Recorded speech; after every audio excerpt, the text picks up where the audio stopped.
Sí, muy bien. Dale, Listo. tranquilo. Bueno, entonces el día de hoy vamos a hablar del manejo de la cadera en el paciente con mielomeningocele. Vamos a tener entonces que este es un tema algo controversial, es un problema relativamente reciente en la literatura, ya que hasta 1950 que se inventó la derivación ventriculoperitoneal para el control de la hidrocefalia, la mayoría de estos pacientes morían a edad temprana y solamente entre un 10 y un 15% los pacientes llegaban a la adultez.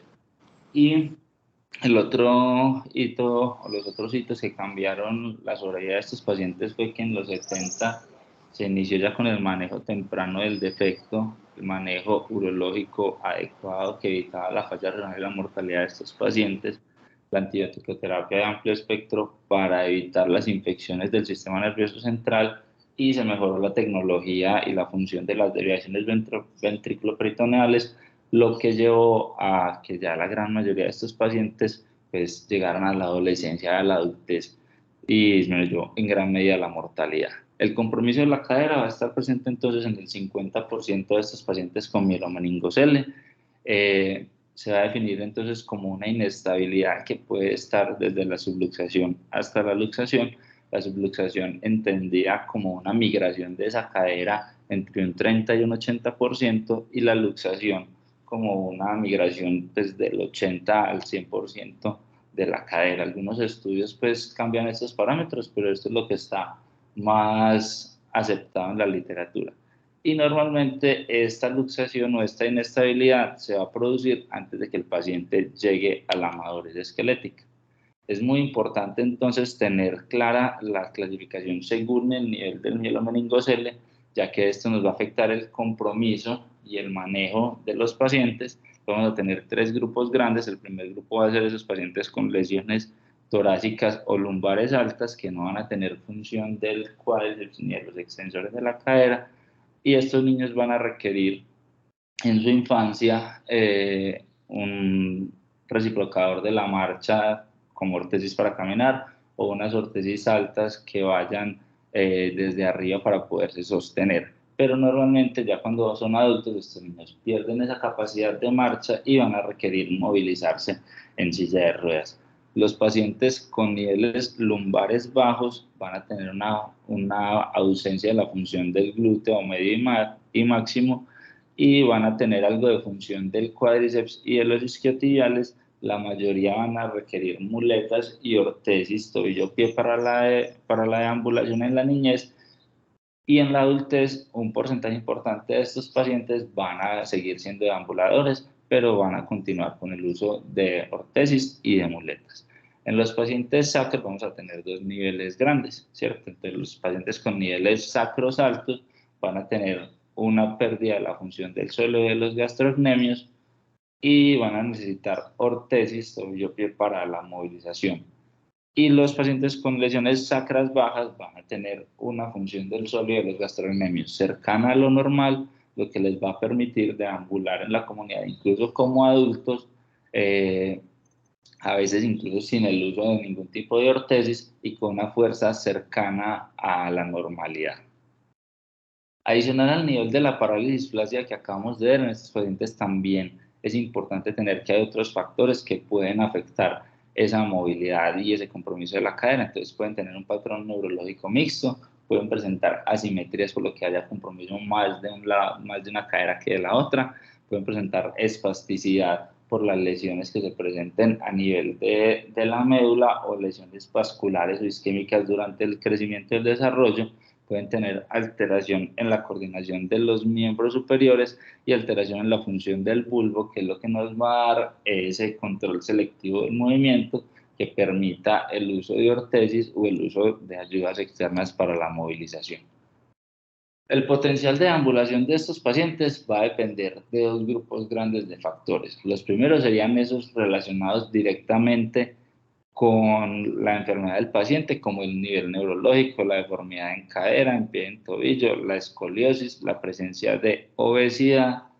ya que esta al el paciente aumentar de peso, pues la fuerza que tiene residual no va a ser suficiente para poderlo propulsar, y la edad de que el paciente también aumentar de tamaño y de peso, muchas veces la fuerza que tenía, que le alcanzaba para movilizarse cuando era un niño, se va a volver insuficiente, y por eso muchos pacientes que en la infancia eran deambuladores, pues al llegar a la adolescencia y a la adultez, pues ya van a requerir el uso de una silla de ruedas. También va a ser muy importante la motivación del paciente, el compromiso de los padres, si el paciente tiene habilidades cognitivas íntegras o no, y si se realiza fisioterapia para evitar la presencia de deformidades y para mantener al paciente lo más acondicionado posible. Vamos a tener entonces tres tipos grandes de deformidad. La primera va a ser la contractura de los tejidos blandos, lo segundo va a ser la deformidad ósea, y la tercera va a ser pues esa inestabilidad que ya hablábamos de la cadera, que comprende la luxación y la subluxación. La contractura en flexión de la cadera vamos a tener que va a ser más frecuente en los pacientes con lesiones torácicas y lumbares altas, que todos los pacientes, incluso los pacientes normales, van a tener una contractura fisiológica por la posición en el vientre materno, que va a resolverse entre los primeros 3 a 6 meses de vida, pero estos pacientes no van a lograr resolver esa contractura fisiológica. No vamos a tener una acción de los extensores que haga oposición a los flexores, por lo que van a tender a siempre estar tirando a una posición de inflexión.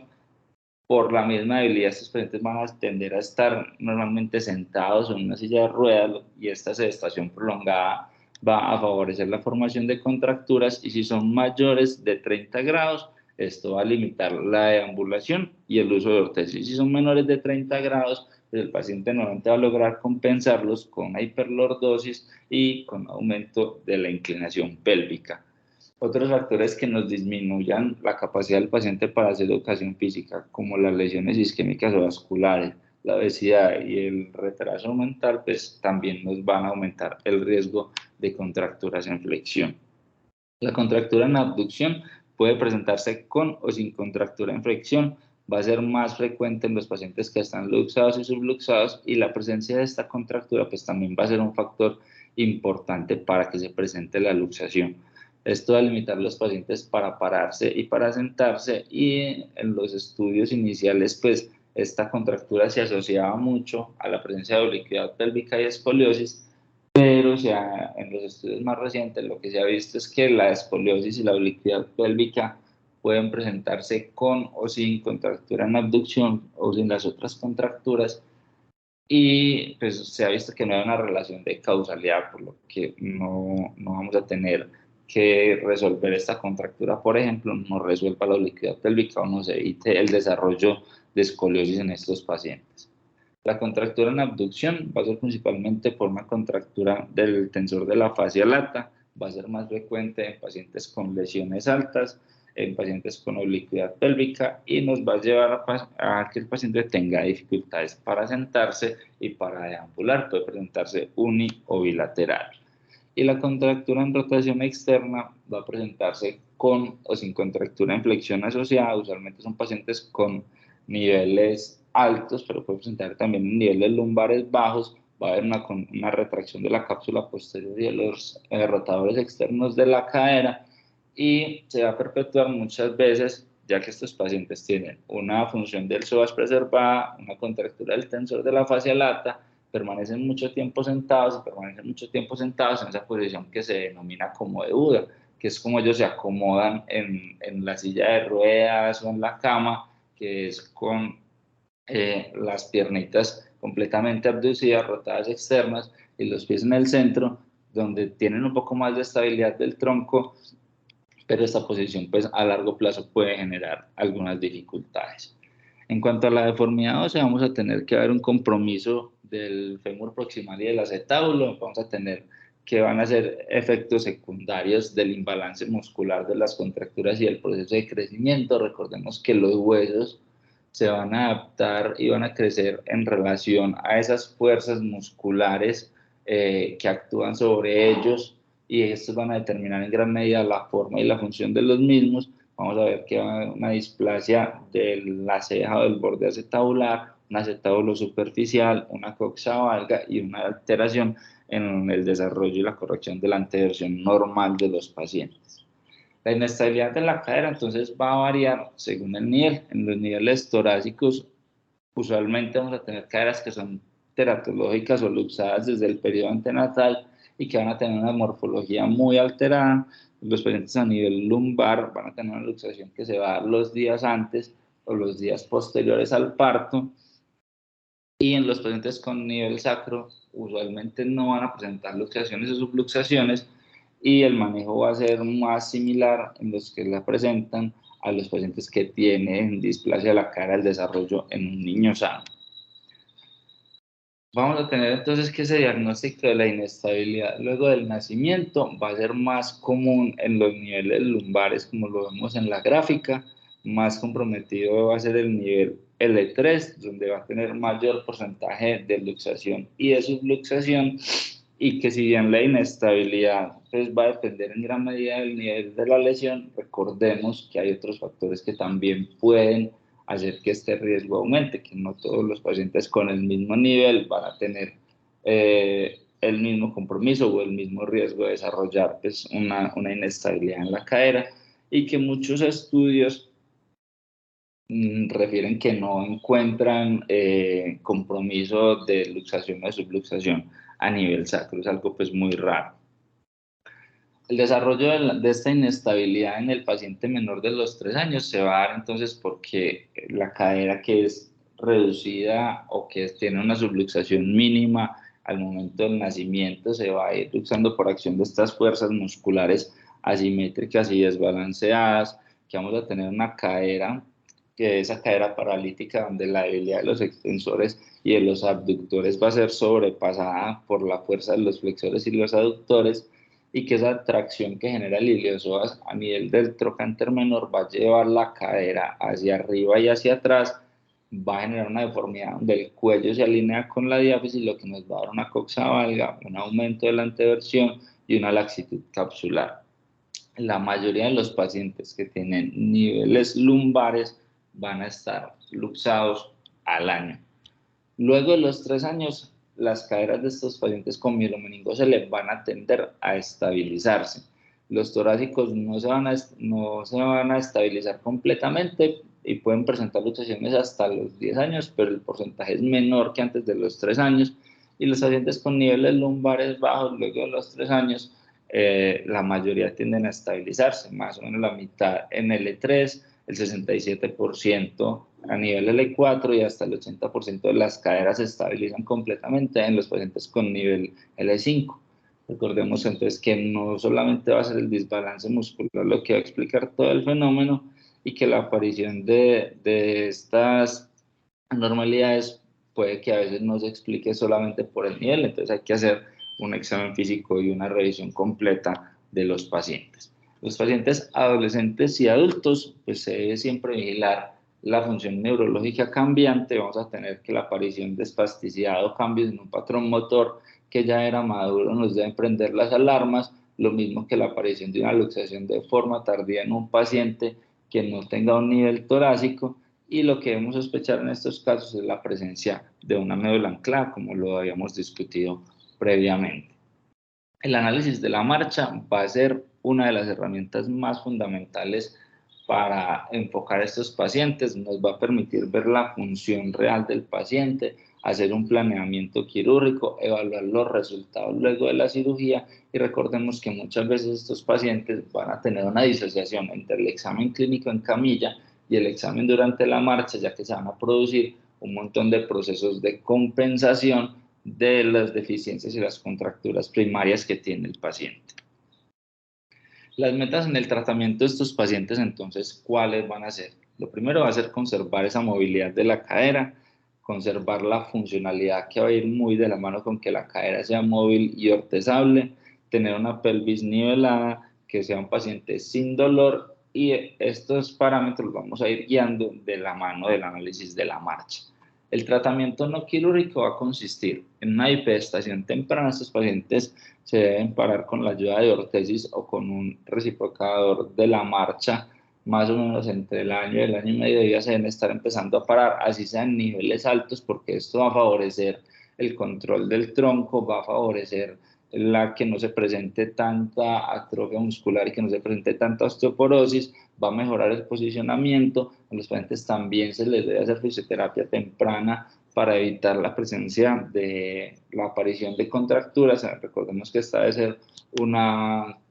fisioterapia gentil, ya que por la fragilidad de estos pacientes se puede presentar fracturas patológicas. Se deben utilizar ortesis para evitar las deformidades y se debe estimular el uso de ayudas externas para la marcha. Y se debe evitar, pues, el objetivo principal es la aparición de las contracturas durante el crecimiento de los pacientes. El tratamiento quirúrgico vamos a enfocarlo según los problemas que tenga el nivel del paciente. Entonces, los pacientes con niveles altos van a tener contracturas que van a impedir el uso de ortesis, y los pacientes con niveles bajos usualmente lo que van a presentar es una cosa valga, una displasia acetabular, vamos a tener un acetábulo plano y con un defecto de cubrimiento lateral y posterior que va a favorecer esa luxación por la acción de los flexores y de los aductores que nos van a llevar la cadera hacia atrás. Y ya desde el punto de vista de qué hacer, históricamente lo que se hacía era tratar de reducir esa cadera a como diera lugar, ya que se pensaba que la cadera reducida le iba a dar al paciente mejores posibilidades de mantener la marcha en la adultez y la adolescencia.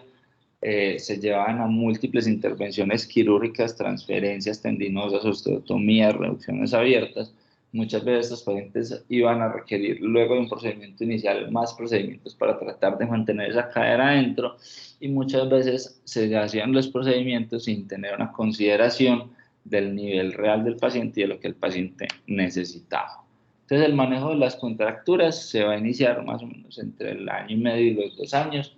Lo que se busca es solucionar contracturas que limiten el uso de la ortesis para que los pacientes puedan movilizar. Entonces, si la contractura de los flexores es mayor de 30 grados, está indicada pues, la liberación de los flexores, del recto anterior, sartorios, incluso se puede llevar a una liberación del psoas hacia una capsulotomía anterior, la liberación de los rotadores externos de la cadera cuando tenemos contracturas en rotación externa, en los abductores cuando hay contracturas combinadas, y los aductores pues cuando la deformidad es mucha. En el manejo de la inestabilidad vamos a tener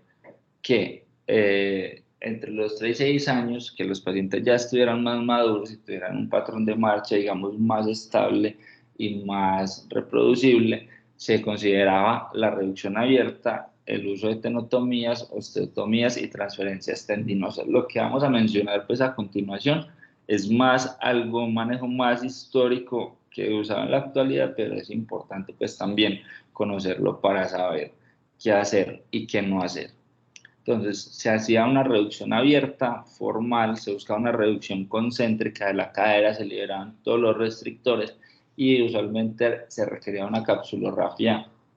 importante para poder mantener esa cadera en el centro, ya que no había ningún tipo de musculatura que ayudara a sostenerla, y precisamente esta era la causa del fracaso posterior de las cirugías, y es que independientemente de la reconstrucción que se hiciera, pues el paciente normalmente no tenía la musculatura suficiente para mantener la cadera en su sitio. Estas reducciones abiertas usualmente estaban asociadas a osteotomías y a transferencias tendinosas.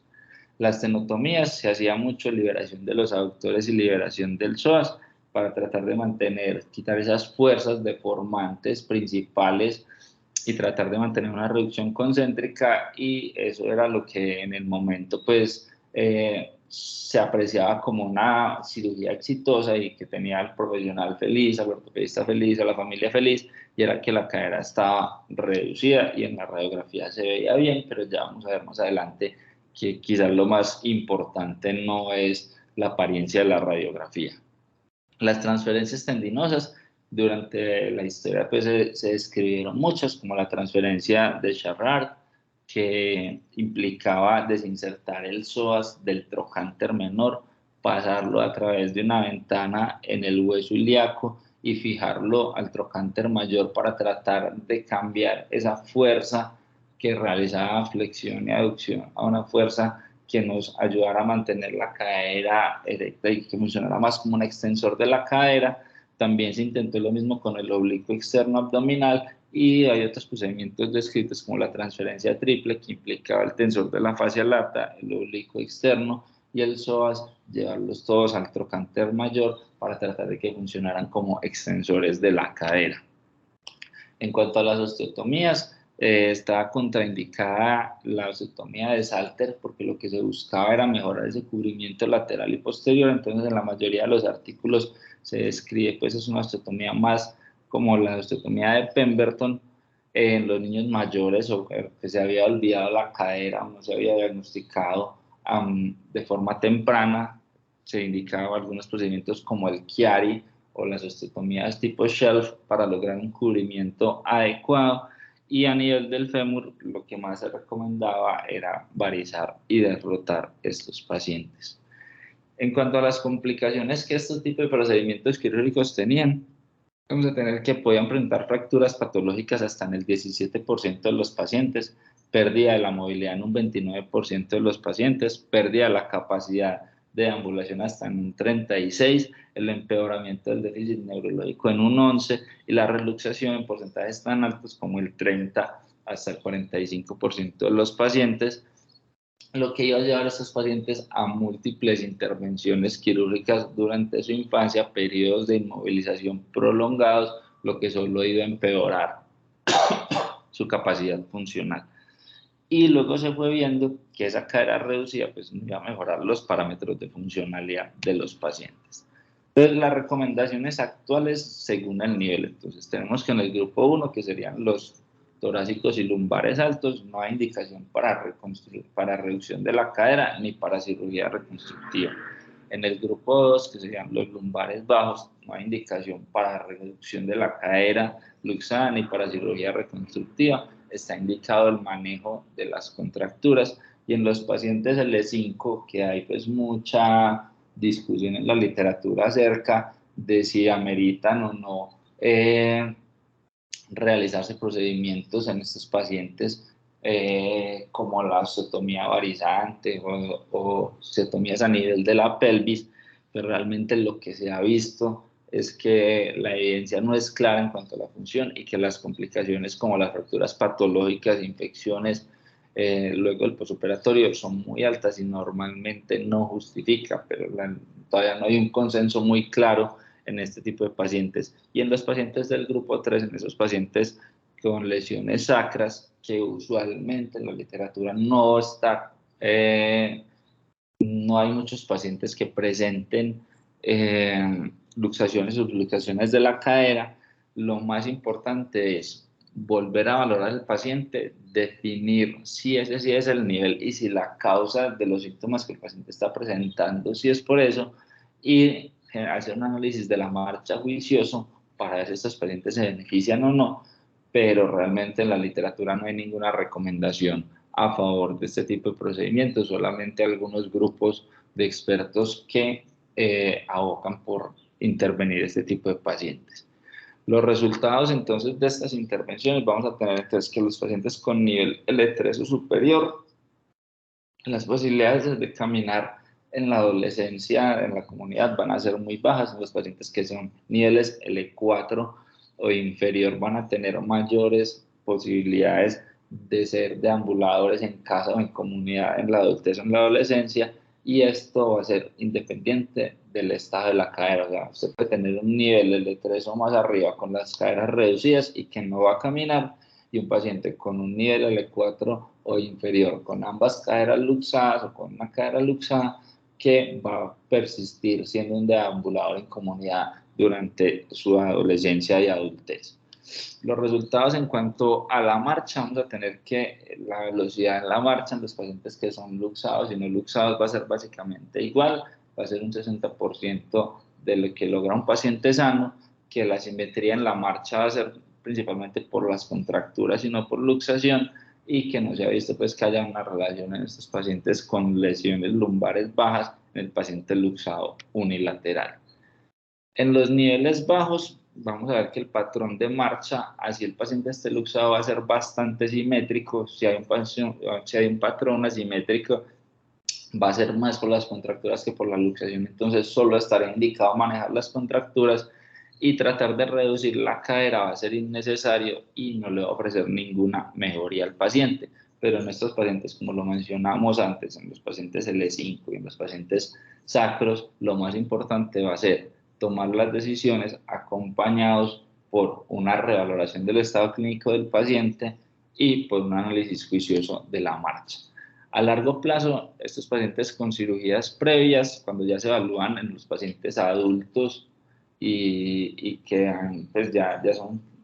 tienen las caderas muy estables y se les hace pues como una evaluación retrospectiva de su función de la marcha y de su estado general, son pacientes que los que fueron sometidos a cirugía van a tener mayor dolor y menor funcionalidad. La funcionalidad se va a ver que está relacionada más con el estado neurológico basal que con el estado de la cadera, y que una de las cosas que preocupaba mucho a los ortopedistas tratantes durante el crecimiento y el desarrollo de estos pacientes, que era la discrepancia de longitud, se ha visto que para estos pacientes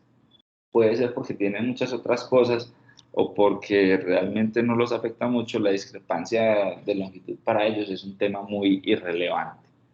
Como mensajes para llevar a casa, entonces vamos a tener que a futuro se necesitan estudios que evalúen parámetros de ambulación, consumo de energía, velocidad y cinemática en los pacientes con niveles sacros y lumbares bajos para tener una evidencia más sólida de si estos pacientes en algún momento se benefician o no de algún procedimiento quirúrgico, que en el momento la evidencia no apoya esto, que en la actualidad no tenemos ninguna evidencia que soporte cirugías más allá de la corrección de las contracturas en los pacientes con mielomeningocele, ya que lo que vamos a buscar es función y no apariencia radiológica, y considerar siempre primero la funcionalidad del paciente cuando pensemos en una intervención quirúrgica, ya que como vimos estos pacientes tienen un alto riesgo de complicaciones en el posoperatorio, infecciones, fracturas patológicas y reluxación, por lo que ante este mal pronóstico es mejor abstenerse a generar más daño. Listo, eso era